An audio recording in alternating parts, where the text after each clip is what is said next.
안녕하세요. 안녕하세요. 네, 반갑습니다.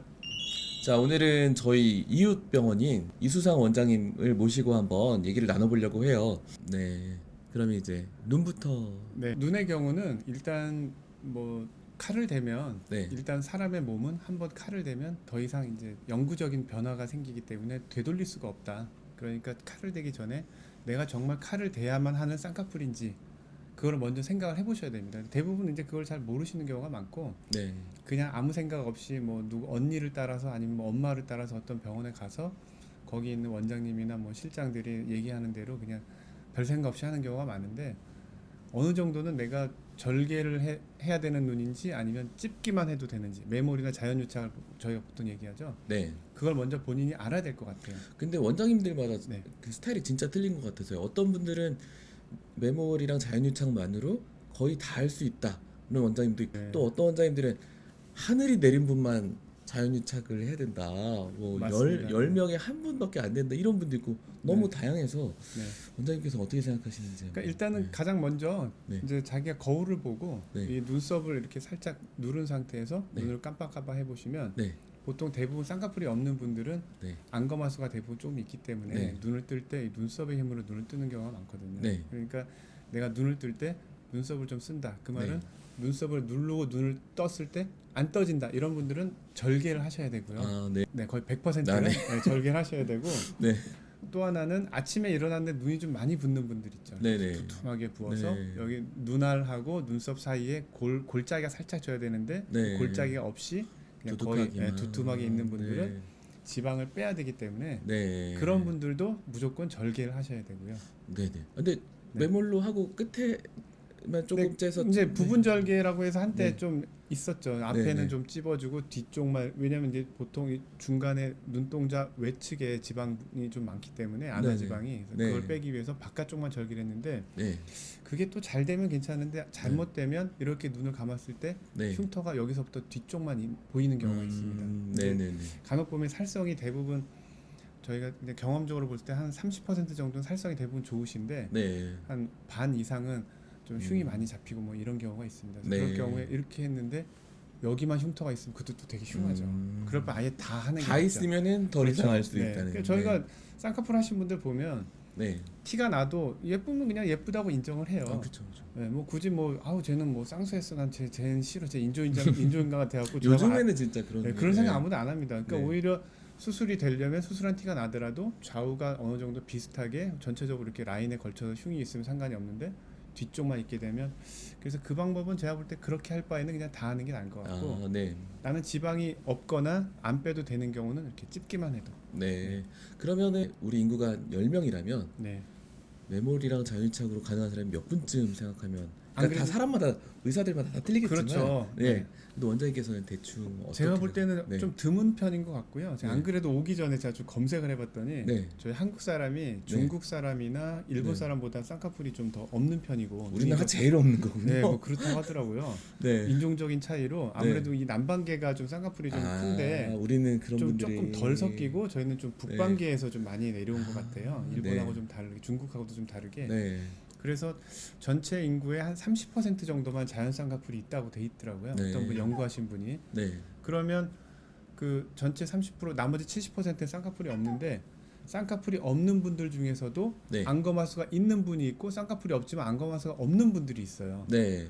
그 비율은 그냥 저의 개인적인 경험은 한 9대 1 정도 되지 않나? 네. 90%는 쌍꺼풀이 없지만 안검하수가 있고 쌍꺼풀 없는 사람 중에 10%는 안검하수가 없는 쌍꺼풀. 러프, 얼추 얘기하면 러프. 100명 중에 한 네. 한두 명 정도? 그러니까 굉장히 좀 희귀하다 그런 경우는.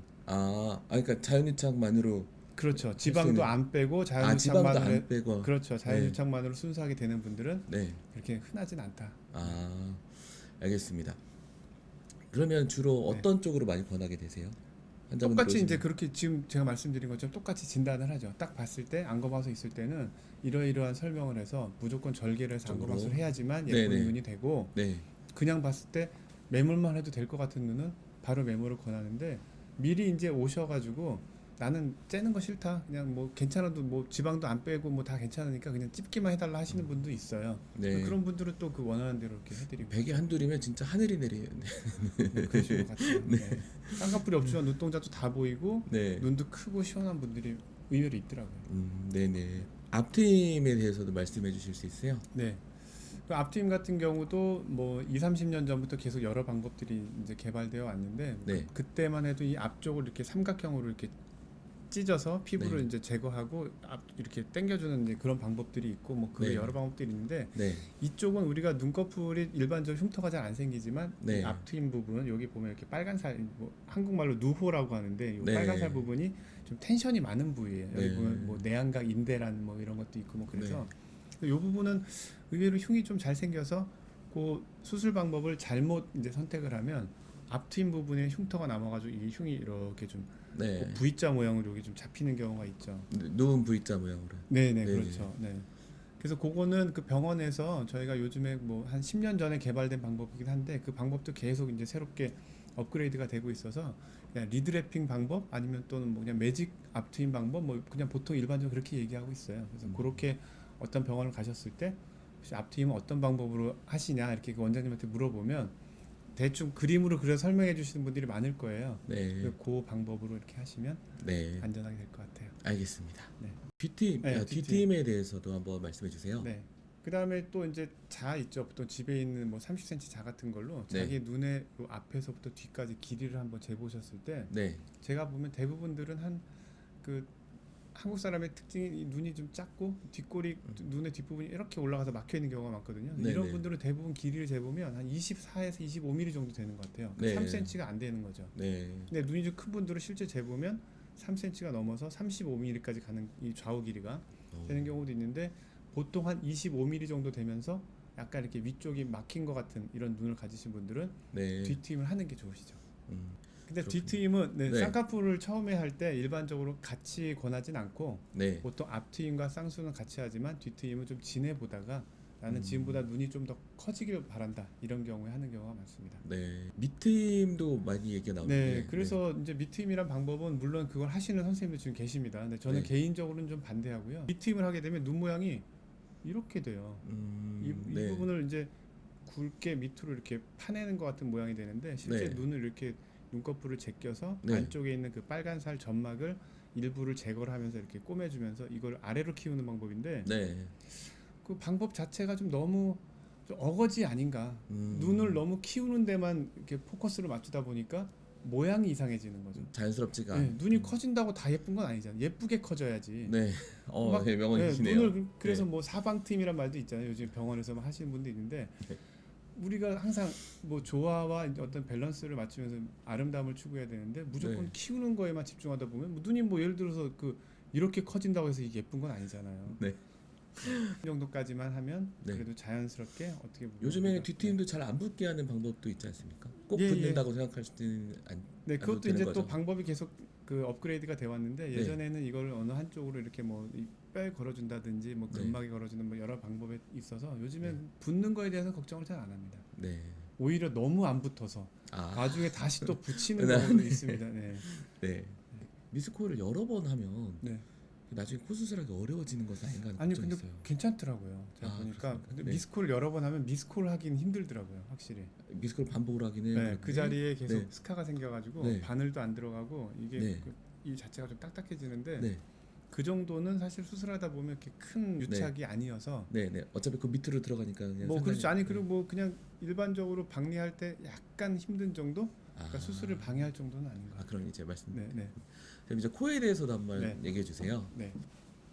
코도 마찬가지인데요. 그 혹시 시간이 있으시면은 이제 구글이나 뭐 이런 쪽에 그 아름다운 코 또는 뭐 아름다운 얼굴 이런 거에 대해서 검색을 해보시면 보통 저희들이 항상 책에 저희 교과서에 나와 있는 거 보면 뭐 코의 옆 라인이라든지 코의 각도, 얼굴의 비율 이런 것들이 다 도표로 돼 있는 그런 일러스트 같은 것들이 많이 있어요. 그래서 그걸 보시면서 아 요런 모양이 예쁜 코구나.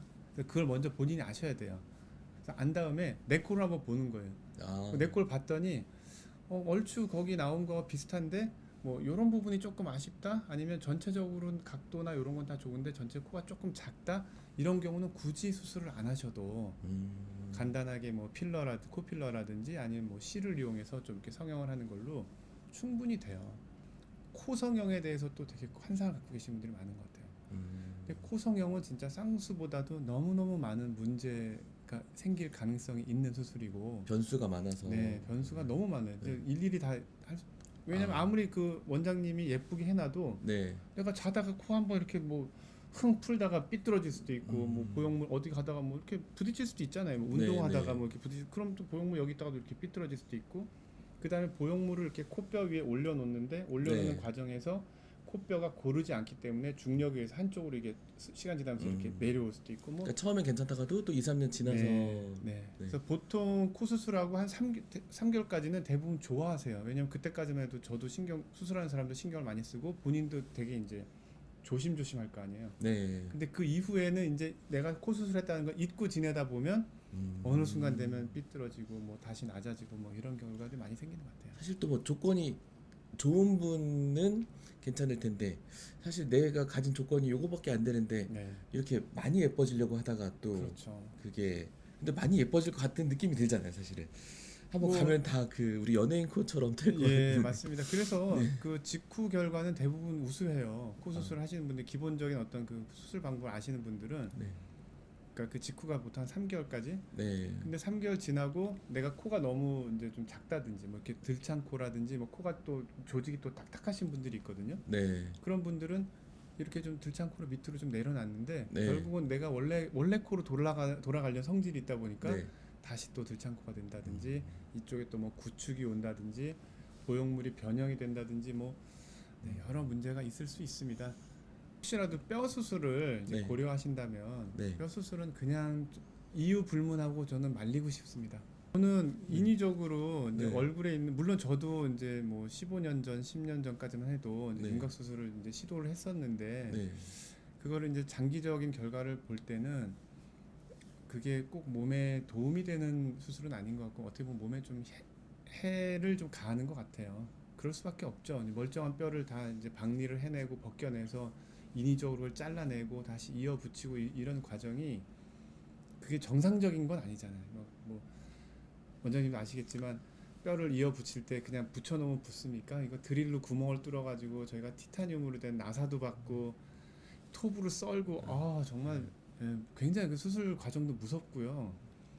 환자가 진짜 그 과정에서 살아나기만 무사히 수술이 끝나고 제대로 깨기만 기도하는 경우도 있을 거고 그러니까 수술 과정 중에 이렇게 힘들었기 때문에. 물론 이제 네. 요런데 좀 깍깍 이런 네. 거는 뭐 간단하다고 할 수 있어요. 요즘에 네. 보면 요 뒤로 이렇게 들어가서 이제 입으로 절개하지 않고 요 뒤 피부를 째서 여기만 살살살살 갈아낸다든지 네. 광대뼈도 요쪽 구렛나루 쪽을 살짝 절개해서 안쪽으로 이렇게 뭐 내절골 시킨다고 해서 요 이제 요 광대 활을 안으로 이렇게 좀 밀은 요런 거는 어떻게 보면 몸을 크게 다치지 않으면서 살짝 커버할 수 있는 건데 네. 좀 큰 수술 하시는 경우는 진짜 내가 이 수술을 안 하면 난 살기 싫다. 네. 뭐 이 정도의 컴플렉스가 계신 분들은 고려해 보겠지만 대부분 뭐 어떤 윤곽을 통해서 내가 뭐 뭔가 이렇게 좀 더 변화된 얼굴을 갖겠다 정도의 마음을 가지신 분들은 다른 방법, 네.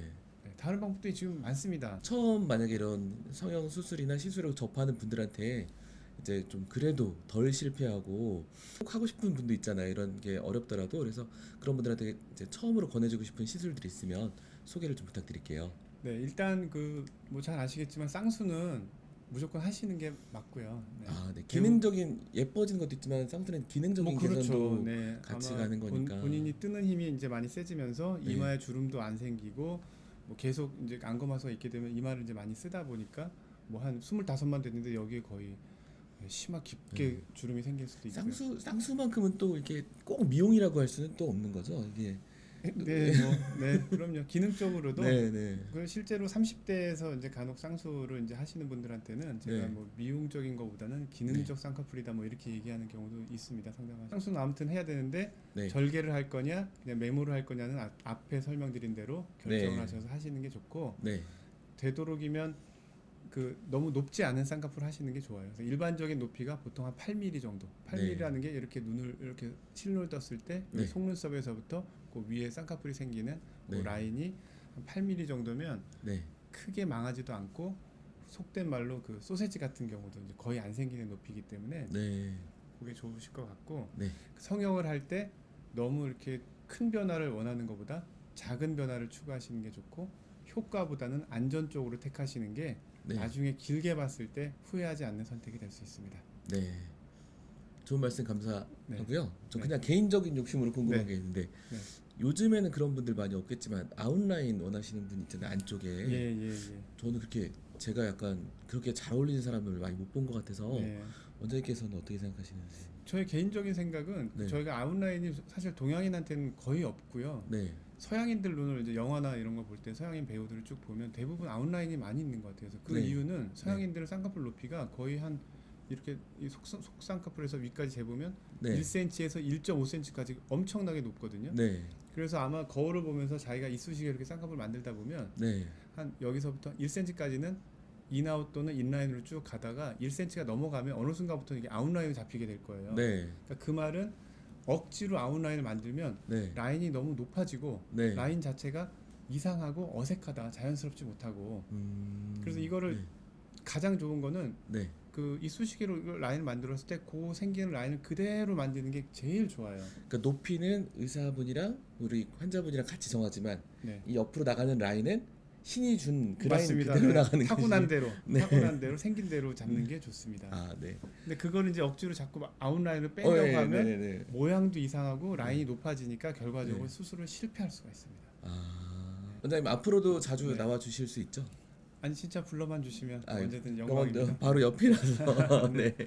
또 새로운 이슈가 생길 때 또 한번 초대를 부탁드릴게요. 네, 네. 알겠습니다. 네. 감사합니다. 감사합니다. 네. 여기까지 할까요?